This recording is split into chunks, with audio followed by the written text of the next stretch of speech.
2:17 a.m. Her phone lit up. Still thinking about last night. She assumed I was clueless. 18 years, 3 kids, our business. Gone because she couldn't keep her affair off the company credit card. When I said, "I'll handle the divorce papers," she froze. Too late. My name is Winston Stratton.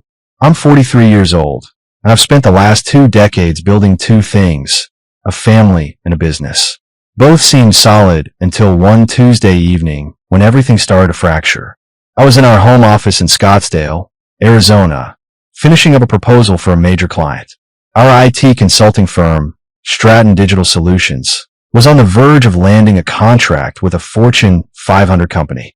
Vanessa and I had built this business from nothing, back when Emma was just a baby.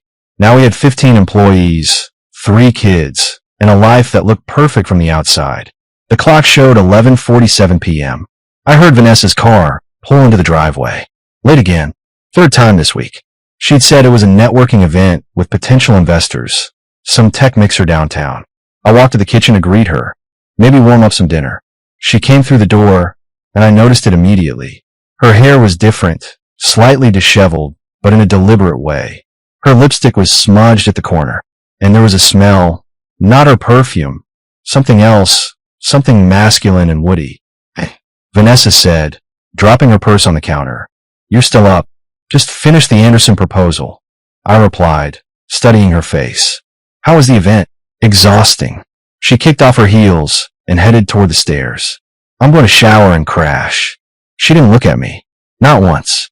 In 18 years of marriage, Vanessa always looked at me when she came home. Always kissed me hello. Always asked about my day before talking about hers. I stood in the kitchen, listening to the water running upstairs, and something cold settled in my chest. Not panic, not anger, just a quiet knowing, the kind that comes when your instincts finally speak louder than your denial. I walked back to the office and opened my laptop. Found her calendar, the one we shared for business purposes. Tonight's networking event wasn't listed anywhere. I checked her company email, the one she'd given me access to years ago for business continuity. Nothing about any mixer. No calendar invite. No confirmation email. That's when I started looking. Really looking. And what I found would destroy everything I thought I knew about my marriage. The next morning, I acted like nothing had happened. Made coffee, scrambled eggs for the kids, asked Vanessa about her schedule. She sat at the kitchen table scrolling through her phone, barely looking up. "Client meeting at 10, she said absently. "Then lunch with that potential investor. I might be home late again." Emma walked in, backpack slung over one shoulder, 17 and sharp as a tack. She glanced between us, sensing something but saying nothing.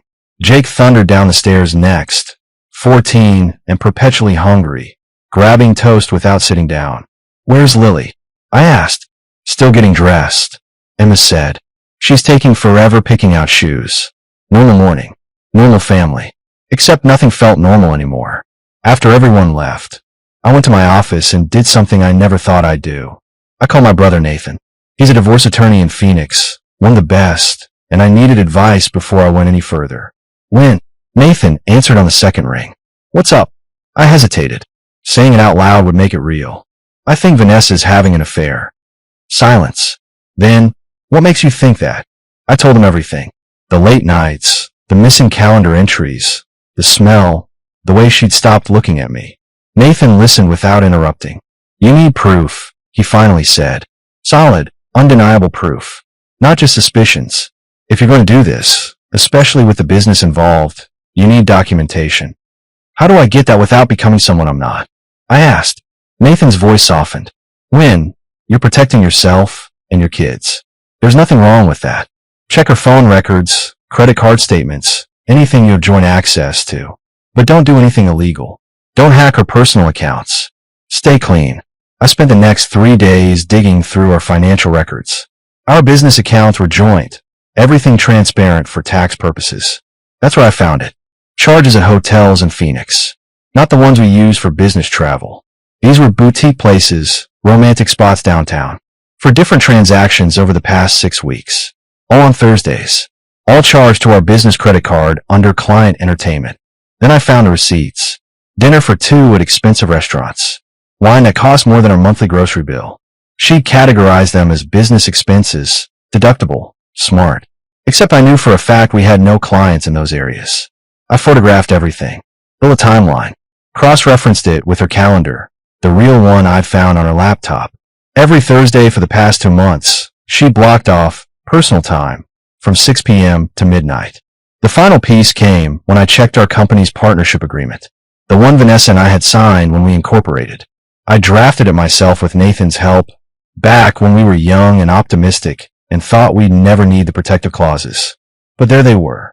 Infidelity clause, buyout provisions, everything I needed to protect myself and our kids if this went where I thought it was going. I sat in my office, staring at the evidence spread across my desk, and felt something shift inside me. Not heartbreak, not rage, just cold, calculated clarity. I knew what I had to do next. I waited until Friday morning. Vanessa had just gotten back from her morning yoga class, hair still damp, wearing those expensive leggings she'd bought last month. The kids had already left for school. Emma had driven Jake and Lily, which meant we had at least 40 minutes alone. Perfect timing. Vanessa poured herself coffee, scrolling through her phone like always. I sat at the kitchen table, hands folded, watching her. I'd rehearsed this moment 100 times in my head, but now that it was here, I felt nothing but cold clarity. "We need to talk," I said. Vanessa glanced up, barely interested. "About what?" "About Brad Sullivan." Her hand froze mid-scroll, just for a second. The tel was tiny, but I caught it. Then she recovered, arranging her face into a mask of confusion. "Ooh, the guy you've been meeting at the Phoenician every Thursday night," I said, keeping my voice level and calm. "The one you've been charging to our business account as client entertainment. The one who's been helping you spend $8,000 of company money over the past 2 months. The color drained from Vanessa's face. She set her coffee down slowly, carefully, like she was buying time to think. "Winston, I don't know what you're talking about." I slid a folder across the table. Vanessa stared at it, but didn't touch it, like it might burn her. "Hotel receipts, restaurant charges, GPS data from your company car, which is also company property. I've got dates, times, locations, even the wine you ordered." I paused. "I also reviewed our partnership contract. You remember the infidelity clause, right? The one you thought was paranoid when I insisted Nathan draft it into our agreement." Vanessa's jaw tightened. Her eyes flashed with something defensive, almost angry. "You've been spying on me, going through my things." "I've been reviewing our business expenses," I corrected her. "Something any 50% partner has the legal right to do. What I found was my wife systematically stealing from our company to fund an affair. That's embezzlement, Vanessa. That's fraud." She opened her mouth, closed it again. Her eyes darted toward the hallway, probably calculating if she could leave, regroup, come back with a better story. I'd seen her do it in business negotiations 100 times. "Don't," I said quietly. "Don't insult me by lying anymore. I've got everything. Text messages you thought were deleted. Calendar entries. Even a statement from the hotel staff confirming you've been a regular guest." Vanessa's face changed then. The mask slipped completely. What replaced it was something cold, calculating, defensive. "You want to know why?" Her voice rose. "Because you haven't touched me in over a year. Because all you care about is work and the kids and that stupid house. Because I felt invisible in my own marriage.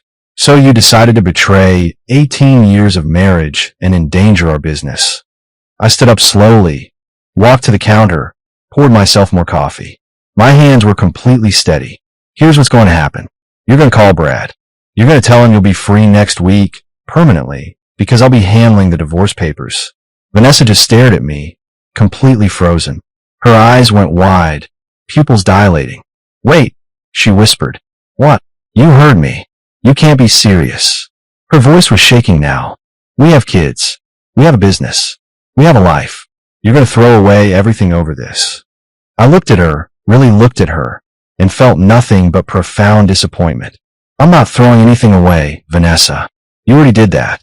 The moment you chose to lie, to steal, to betray everything we built together. Pack your things. You can stay at your sister's. I want you out by Sunday evening." Vanessa didn't leave quietly. She spent the next hour cycling through every manipulation tactic in her arsenal. First came the tears, the pleading, the promises that it was just a mistake, that Brad meant nothing. that she'd end it immediately if I just give her another chance. When that didn't work, she tried bargaining. So we could go to counseling, that we could work through this. That divorce would hurt the kids more than her affair ever could. When I didn't respond, she turned vicious. "You'll regret this," Vanessa hissed, her face twisting into something ugly. "My father will destroy you. You think you can just kick me out of my own company? I built that business just as much as you did." "Our company," I corrected calmly. "And according to the partnership agreement you signed, infidelity committed by a partner, especially when using company resources for personal gain, triggers an immediate buyout clause at a discounted valuation. Nathan's already drafting the paperwork. You'll get what you're legally entitled to. Nothing more." Her face went chalk white. "You talked to your brother about this?" "You told Nathan." "I talked to my attorney about protecting my interests and my children's interests," I said firmly. "Emma's applying to colleges next year. Jake and Lily need stability, not chaos. You think I'm going to let you take them down with you? Let you destroy their future because you couldn't keep your vows?" That shut her up for about 10 seconds. "The kids don't need to know about this," Vanessa said desperately. "We can tell them we grew apart. We can be civil." "I agree," I replied, "which is why you're going to pack your things quietly and leave without making a scene. Because if you force me to explain to Emma why her mother destroyed this family, I will tell her the truth." That afternoon, after Vanessa had locked herself in the bedroom, I sat down with Emma. She deserved to know first, being the oldest and the most perceptive. We sat in my office, door closed, the sounds of the house settling around us. "Dad, what's going on?" Emma asked immediately. "Mom's been crying all morning, and I heard you arguing." I took a deep breath. No point in sugarcoating it. "Your mother and I are getting divorced. She's been having an affair for the past several months, and I'm not willing to stay in a marriage without trust and honesty." Emma stared at me. I watched her process it, saw the confusion, then the understanding, then the anger flash across her face. "That's why she's been gone so much. All those Thursday night meetings." "Yeah, I knew something was wrong," Emma said quietly. Her voice shook, but she was holding it together. "She's been different, distant. I thought maybe you two were just stressed about work." "I'm sorry you noticed," I said. "I should have seen it sooner." "Don't apologize." Emma's jaw set in a way that reminded me of myself. "She did this, not you. Are we going to be okay?" "We're going to be fine," I promised. "Better than fine. I need you to help me with Jake and Lily, though. They're going to need their big sister more than ever." She nodded, wiping her eyes quickly. "What about the business?" "Smart kid, always thinking 2 steps ahead. I'm buying her out. The company will continue. Our employees will keep their jobs. Nothing changes professionally." That evening, I sat Jake and Lily down together in the living room. Jake was old enough to handle more details. Lily needed gentler truths. "Your mom and I had decided to get divorced," I said simply. "Sometimes adults make mistakes and hurt each other, and the best thing to do is to live separately so we can both be better parents to you." Jake went silent, his face shutting down the way it did when he was processing something painful. Lily's eyes filled with tears immediately. "Is it my fault?" Lily whispered. I pulled her onto my lap. "No, sweetheart. This has nothing to do with you. This is between your mom and me. You 3 are the best thing that ever happened to me, and that will never change." Jake finally spoke. "Where's Mom going to live?" "With Aunt Rachel for now. You'll still see her. We'll work out a schedule." By Sunday evening, Vanessa was gone. She packed 3 suitcases, taken her car, and left without saying goodbye to the kids. Just walked out the door while they were at their grandmother's house. 18 years of marriage, 3 children, and she couldn't even face them. Emma found me in the garage that night, where I was organizing tools just to keep my hands busy. "She's really gone?" Emma asked. "Yeah." "Good," Emma said quietly, fiercely. "She doesn't deserve you, and she doesn't deserve us." I pulled my daughter into a hug and realized something profound. I wasn't broken. I wasn't even damaged. I was free. Monday morning hit like a freight train. I was in my office at Stratton Digital Solutions, reviewing the preliminary buyout calculations Nathan had sent over, when Michelle, our executive assistant, knocked on my door. "Winston, there's someone here to see you. He says it's urgent. Name's Brad Sullivan." My blood went cold, then hot, then settled into something perfectly calm. "Send him in." Brad Sullivan walked into my office like he owned the place. Tall, confident, wearing an expensive suit that screamed tech money. He had that practice smile, the kind that worked on investors and apparently worked on my wife. Winston Stratton. Brad extended his hand. I didn't take it, just looked at him until he lowered it awkwardly.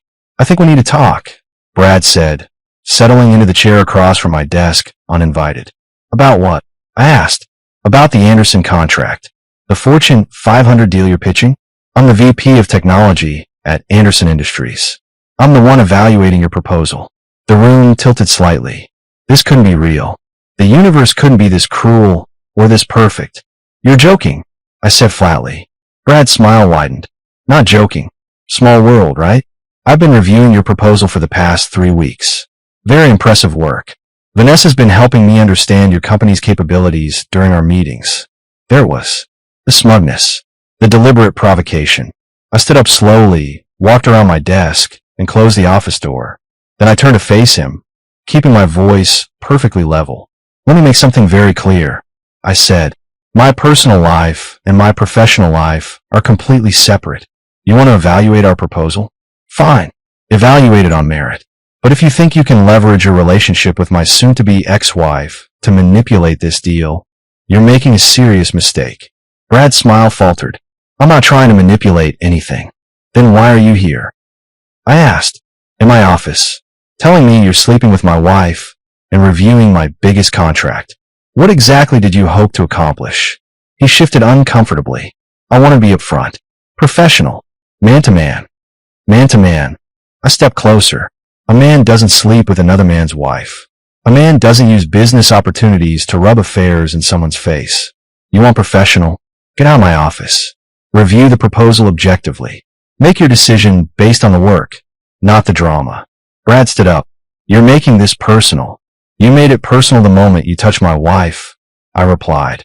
Now you're in my office trying to what? Intimidate me? Assert dominance? I don't intimidate, Brad. And if you tank this deal because of your relationship with Vanessa, I'll make sure every tech executive in Phoenix knows exactly why. This industry talks. Choose wisely. Brad left without another word. I sat back down at my desk, hands shaking slightly, and called Nathan.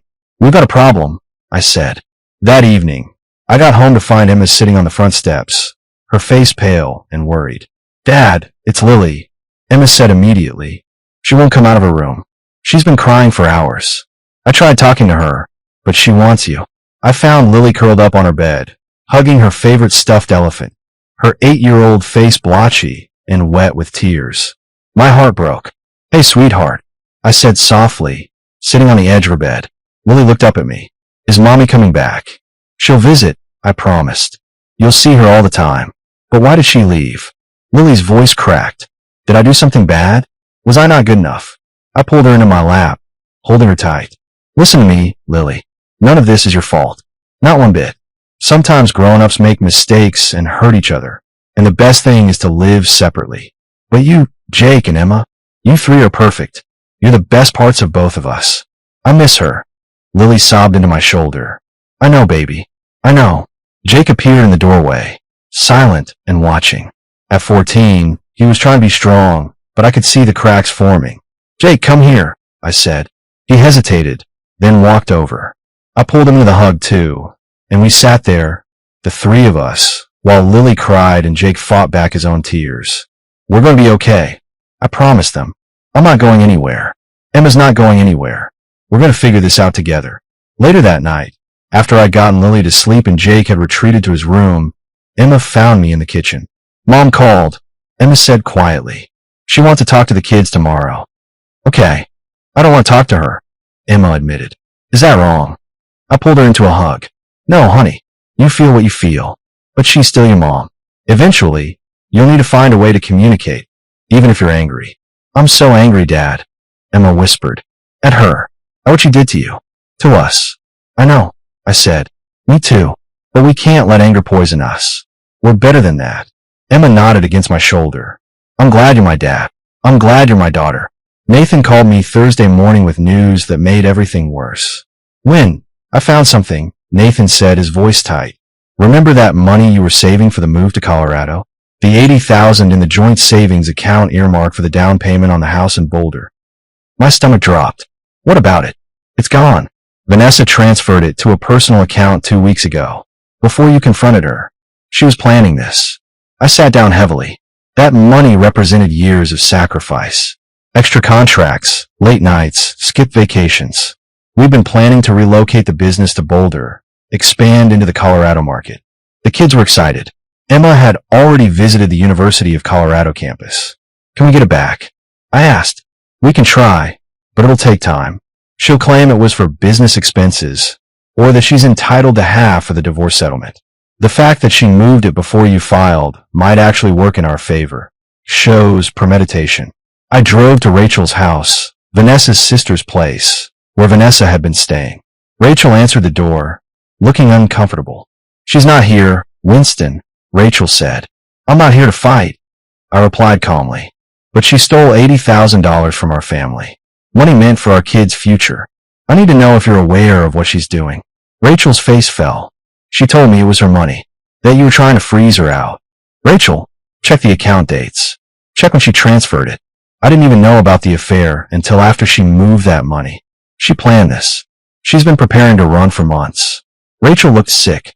I'll talk to her. Don't bother, I said. Just know that when this goes to court, the truth will come out. All of it. That evening, Emma came to me with her phone. Dad, you need to see this. It was an Instagram post for Vanessa. A photo of her and Brad at some upscale restaurant. Wine glasses raised. Smiling. The caption read, New beginnings. Sometimes you have to let go of the past to embrace your future. She posted this publicly. I asked stunned. Emma nodded, angry tears in her eyes. Half my friends have seen it. People are asking me questions. It's humiliating. I pulled her into a hug. I'm sorry, sweetheart.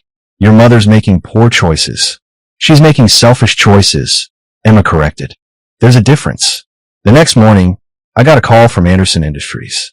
Not from Brad, from his boss. Mr. Stratton, this is Patricia Chun, CEO of Anderson Industries. I understand there's been some personal conflict between you and one of my VPs regarding your proposal. I chose my words carefully. There have been some complications, yes. Brad Sullivan no longer works for this company. Patricia said bluntly. We don't tolerate employees who create conflicts of interest or engage in unprofessional conduct. Your proposal is still under consideration, and it will be evaluated solely on merit. I apologize for any distress this situation has caused. After she hung up, I sat back in my chair. Brad had been fired. Vanessa's meal ticket was gone, and I felt absolutely nothing but cold satisfaction. Friday afternoon, I was picking up Jake from wrestling practice when my phone exploded with notifications. Texts from Emma, from other parents, from our neighbors. I pulled over and checked. Emma had posted something on Instagram, a long message that started, Since my mom decided to make her life public, I'm going to tell the truth. My heart stopped. I called Emma immediately. Dad, I know you're going to be mad, Emma said before I could speak. But I couldn't stay quiet anymore. She's lying about everything, making you look like the villain, and I'm done watching her manipulate people. Emma, what did you post? The truth. That she had an affair. That she stole money from our family. That you've been nothing but kind and fair through all of this. That she walked out on us without even saying goodbye. I pulled into a parking lot, read the full post. It was detailed, emotional, and brutally honest. Emma had tagged Vanessa, tagged Brad, tagged everyone. Emma, I appreciate you wanting to defend me, I said carefully. But this is between your mother and me. You didn't need to put yourself in the middle. I'm already in the middle, Dad, Emma replied, her voice breaking. We all are. And I'm tired of pretending everything's fine when it's not. She hurt you. She hurt us. And she's out there acting like she's the victim. I drove home, found Emma in her room. She'd been crying. I'm not mad, I said, sitting on her bed. But I need you to understand something. When you go public like this, there's no taking it back. Your relationship with your mother just changed permanently. It already changed, Emma said fiercely, the moment she chose someone else over her family. That evening, Vanessa called. Not me. She called Emma directly, screaming loud enough that I could hear it from across the room. Emma held the phone away from her ear, let Vanessa rant, then said calmly, You made your choices, Mom. I'm making mine. Don't call me again until you're ready to apologize to Dad and actually mean it. Then Emma hung up. She looked at me, tears streaming down her face. Did I do the right thing? I pulled her into a hug. You stood up for what you believe in. You defended your family. That takes courage. I'm proud of you. Later that night, Jake knocked on my office door. Dad, I want to talk to Mom. Tell her she needs to give the money back. I looked at my 14-year-old son, seeing the anger and hurt in his eyes. Jake, that's not your responsibility. She stole from us. Jake said simply. That money was for our new house. For our future. She doesn't get to just take it and pretend everything's fine. My kids were fighting my battles. And while part of me was proud of their strength, another part of me ached that they had to grow up this fast, this harshly. I'll handle your mother. I promised. You focus on being a kid, on wrestling and school and your friends. Let me carry this weight. But Jake shook his head. We're a team, Dad. You taught us that. Teams support each other. And in that moment, I realized something. Vanessa hadn't just destroyed our marriage. She'd forged something stronger. She'd united our family against dishonesty, against selfishness, against betrayal. We were broken, but we were becoming something better. The divorce hearing arrived 3 months later. Nathan had warned me it would be brutal, and he wasn't wrong. Vanessa showed up with an aggressive attorney from Phoenix, a woman named Catherine Price who specialized in high-asset divorces. They came ready for war.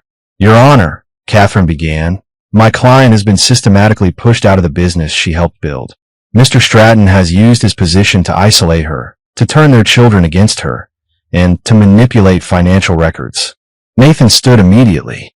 Your Honor, we have documented evidence that Mrs. Stratton engaged in an extramarital affair using company resources, embezzled company funds, and transferred marital assets to personal accounts in preparation for divorce. We're not requesting anything beyond what the partnership agreement stipulates. The judge, a no-nonsense woman in her 60s named Judge Martinez, looked over the documents. I've reviewed the partnership agreement. The infidelity clause is clear. Mrs. Stratton, did you or did you not engage in an affair while using company credit cards for personal expenses? Vanessa's attorney tried to object, but the judge silenced her with a look. I made a mistake, Vanessa said quietly, playing the victim.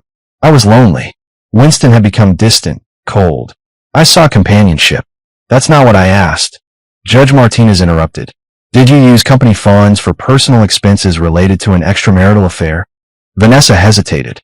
Yes, but, and did you transfer $80,000 from a joint savings account to a personal account prior to divorce proceedings? That money was mine, Vanessa argued. I earned it too. Nathan stood again. Your Honor, that money was specifically designated for a family relocation and business expansion to Boulder, Colorado. Mrs. Stratton transferred it 3 weeks before Mr. Stratton even knew about the affair. We have documentation showing premeditation. The judge reviewed more documents. I'm ordering the immediate return of 75% of that money to a joint account pending final asset division. Mrs. Stratton, you will receive your buyout according to the partnership agreement terms, which, given the circumstances, is generous. Vanessa's face went white. Catherine Price tried to argue, but the judge had made her decision. Outside the courtroom, Vanessa approached me, tears streaming down her face. Winston, please, don't do this. We can still fix this. There's nothing to fix, I said calmly. You made your choices. Now you live with the consequences. What about Brad? She said desperately. He lost his job because of you. He's struggling. We need that money. I stared at her, genuinely shocked. You're asking me to fund your affair? After everything. I'm asking you to have compassion, Vanessa replied. I have compassion, I said. For our kids. For the family you destroyed. For the future you threw away. But for you and Brad, you're on your own. Nathan pulled me away before I could say anything else. Let's go win.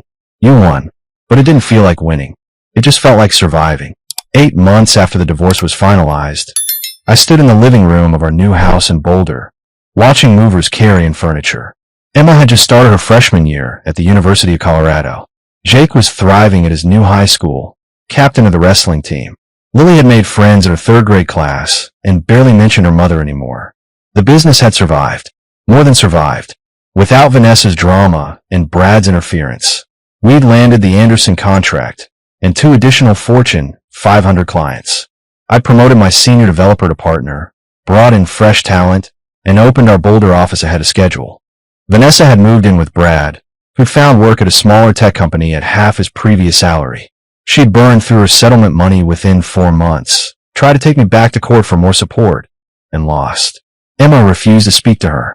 Jake saw her once a month out of obligation. Lily asked about her sometimes, but didn't seem particularly interested in visiting. Robert Hayes, Vanessa's father, had become a regular presence in our lives. The 68-year-old showed up for Jake's wrestling matches, took Lily to the park on Saturdays, and had Sunday dinners with us once a month. "You're a good man, Winston," Robert had told me after one dinner. "Better than my daughter deserved. I'm sorry for what she put you through. Your grandchildren needed their grandfather," I'd replied. "That's what matters now." Emma came downstairs carrying a box of books. "Dad, where do you want these?" "Your choice," I said. "This is your home too." She smiled, the first genuine smile I'd seen from her in months. "It feels good here, like we can breathe again." That evening, after the kids were asleep, I sat on the back porch of our new house, looking at the mountains in the distance. My phone buzzed. A text from Nathan. "Brad Sullivan filed for bankruptcy. Vanessa's calling everyone for money. Just FYI." I deleted the message. Their problems weren't mine anymore. I thought about the man I'd been a year ago, the one who discovered his wife's betrayal and thought his world was ending. I'd been wrong. My world hadn't ended. It had just been cleared of the rot, so something stronger could grow. I taught my kids that integrity matters, that honesty matters, that you don't compromise your values even when it hurts. They'd watch me stand up for myself, fight for them, and rebuild from ashes. Emma was thriving in college. Jake was confident and strong. Lily was happy. And me? I was free. The betrayal had broken me open, but what grew back was tougher, clearer, better. I'd learned that love without respect is worthless, that trust is earned daily, and that sometimes the strongest thing you can do is walk away. I didn't hate Vanessa anymore. I didn't think about her much at all. She was just a chapter in my story, not the whole book. And the next chapters? Those were mine to write.